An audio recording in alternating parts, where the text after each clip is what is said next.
সম্ভব, তাই না? তাহলে যেদিন সেই মধু আমার গোবিন্দ সেবায় পৌঁছে গেল, সেই দিন এই 11 লক্ষ কৃমিকীট জন্ম হতে আমার উদ্ধার হলো। তারপরে বলল পক্ষী নাম 10 লক্ষ কম। এরপর পক্ষী কুলে আমার জন্ম হচ্ছে 10 লক্ষ বার। আর এই পক্ষী জন্মের শেষ জন্ম কোনটা? যেদিন ময়ূর কুলে আমার জন্ম। কেন ময়ূরের পেখমটা কোথায় থাকে? কি মায়েরা কোথায় থাকে? হ্যাঁ, গোবিন্দের চূড়ার উপরে, তাই না? আবার গোবিন্দকে যখন সেবা দিই কি পাখা দিয়ে সেবা করি? ময়ূর পাখা, তাই না? তাহলে যেদিন আমার ময়ূর কুলে জন্ম হলো, 10 লক্ষ পক্ষী জন্ম হতে আমার উদ্ধার হলো। এরপরে আমাকে আসতে হলো কোথায়? 30 লক্ষ কম পশু বানশ্চ। পশুকুলে আমার জন্ম হলো বাবা 30 লক্ষ বার। কত না কুকুর হয়েছি, ছাগল হয়েছি, ভেড়া হয়েছি, বনের হিংস্র জন্তু হলাম। উদ্ধার হলো কবে? যেদিন গাভী কুলে আমার জন্ম হলো। নিতাই গৌর হরে বল। তাহলে প্রত্যেকটা জন্মে লক্ষ্য করো মা, যতক্ষণ না এই দেহ দিয়ে তুমি তার সেবা করবে, দেহের কি মুক্তি ঘটছে মা? ঘটে না। তাহলে এই মানব জন্মের ক্ষেত্রেও কিন্তু তার ব্যতিক্রম কিছুই হয় না মা। আমরা যদি মনে করি যে জীবন তো আমি একবারই পেয়েছি, এটা আমাদের অনেকের ধারণা। এখনকার দিনে আমরা সচরাচর সবাই বলি বাবা জীবন একটাই, যত পারো আনন্দ করে নাও, কয়দিন আর বাঁচবো, তাই না মা? এটা ভুল ধারণা। জীবন তোমার একটা না বাবা।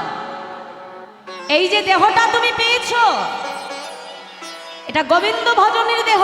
কোনো কৃমিকীট নর্দমার পোকা সে কিন্তু তাকে ভজন দ্বারা পাবে না মা। একটা রাস্তার কুকুর সে চাইলে বদনে হরিবল বলতে পারবে বাবা? বলো, পারবে? পারবে না।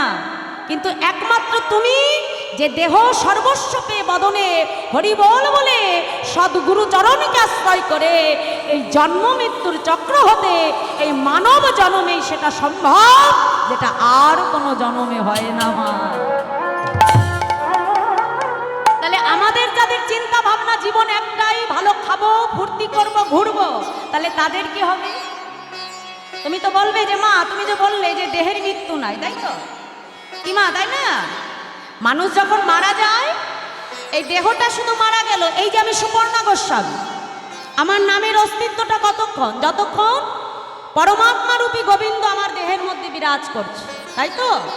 তাহলে ভগবান যখন এই দেহ ছেড়ে চলে যাবে, সঙ্গে সঙ্গে আমার এই নামের অস্তিত্বটাও শেষ হয়ে যাবে বাবা। আমার এই দেহটার মৃত্যু হবে, কিন্তু দেহের ভেতরে যে প্রাণটা রয়েছে, অর্থাৎ পরমাত্মা রূপী যে গোবিন্দ, তার কিন্তু মৃত্যু নাই মা। সেই আত্মা আবার এই যে 80টা লক্ষ জনের কথা আমি বললাম, আবার সেই আত্মা তোমার 80 লক্ষ জনী ভ্রমণে আবার ফিরে আসবে। আর যতবার এই সংসার চক্রে আমি ফিরবো বাবা, এই সংসারের তেতাব জ্বালা আমাকে ভোগ করতে হবে, তাই না মা? হ্যাঁ, শাস্ত্রে বলছে যে করম বিপাকে গতাগতি পুনঃ পুনঃ মতি রহুতুয়া পরসম। তাহলে এই যে বারংবার আমাকে ভ্রমিত হতে হবে, মুক্তি আমার ততক্ষণ সম্ভব নয় যতক্ষণ নাই দেহ তার চরণে সমর্পণ হয়। তাহলে তোমরা এখানে বলতেই পারো দেখো বাবা, যে আমরা যখন এই দেহটা ছাড়ি সবাই আমাকে পরিত্যাগ করে চলে যায়, কিন্তু গোবিন্দ কিন্তু কখনো কাউকে পরিত্যাগ করে না। যে নর্দমার পোকা, তার ভেতরেও তো আমার প্রাণস্বরূপ ভগবান রয়েছে বাবা, তাই না? তার ভেতরে যদি আত্মা না থাকতো তাহলে সে কিন্তু বেঁচে থাকতে পারতো না মা। তাহলে ভগবান তার কি দরকার ছিল? ওই নর্দমার পোকার ভেতরে আসার দরকার ছিল মা। সংসার মাঝে দেখো সবাই পরিত্যাগ করবে, কিন্তু গোবিন্দ কখনো তোমাকে ছাড়বে না। ভগবান ততক্ষণ ভক্তের হাত ছাড়ে না যতক্ষণ না সেই আত্মার মুক্ত হয়ে সেই আত্মা গোলক বৈকুণ্ঠ ধাম প্রাপ্ত হয়। নিতাই গৌর হরি বল, হরি বল। ভগবান সদা সর্বদা সেই ভক্তির সঙ্গে আবদ্ধ হয়ে থাকে। তাই মাগো এই কলিযুগে হরি নাম করো, নাম ছাড়া গতি নাই, গতি নাই, গতি নাই। তাই মহাজন বলছে দেখো দেখো আশা ধনে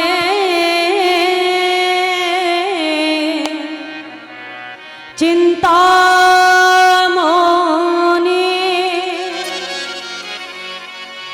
আমার বিধি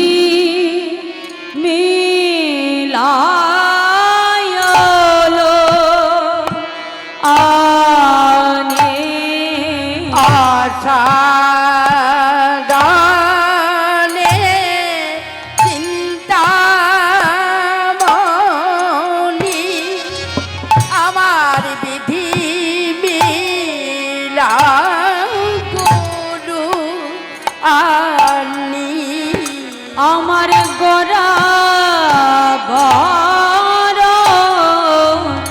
দয়ালো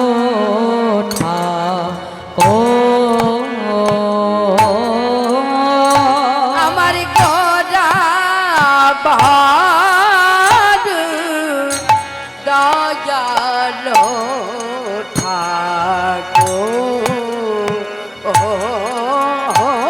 কোন সাধন ভজ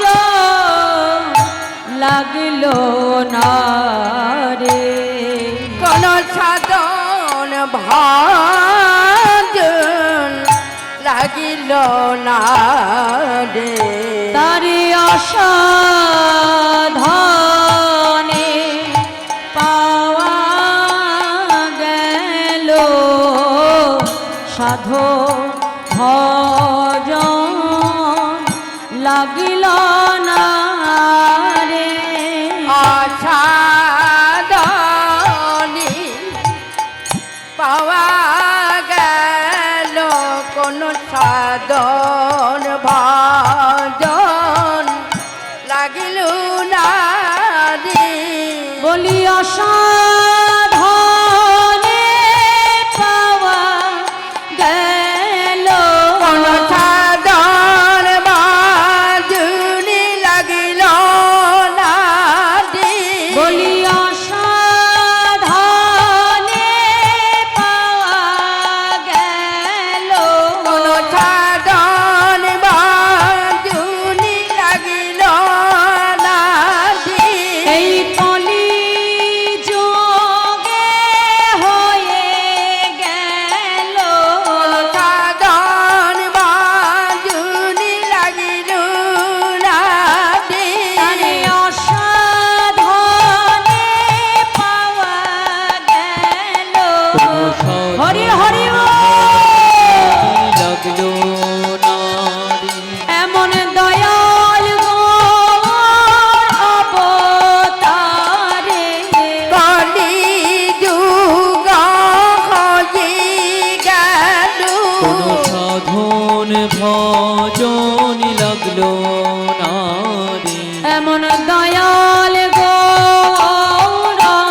অবতারে অসাধনি পাওয়া গেল আমার হরি বলা হলো না রে আমার দয়াল গৌর পুতারে আমার হরি বলা হলো না রে কলি যুগ হয়ে গেল সাধন ভজনী লাগলো নারী আমার দয়াল গৌর পুতারে সাধন ভজন লাগিল না রে আর হরি বালা হলো না রে এমন হরি বলায় অবতারে সাধন বাজনে লাগলো না রে এমন সাধন ভজনী লাগিল নারী হরি বালা কোন সাধন ভজনী লাগিল নারী দয়াল অবতারে সাধন বাজন লাগিল না রে দয়াল অবতারে আমার হরি বালা হলো না রে এমন হরি বলায় অবতারে দয়াল গৌর পুতারে কোন সাধন ভজনী লাগলো না রে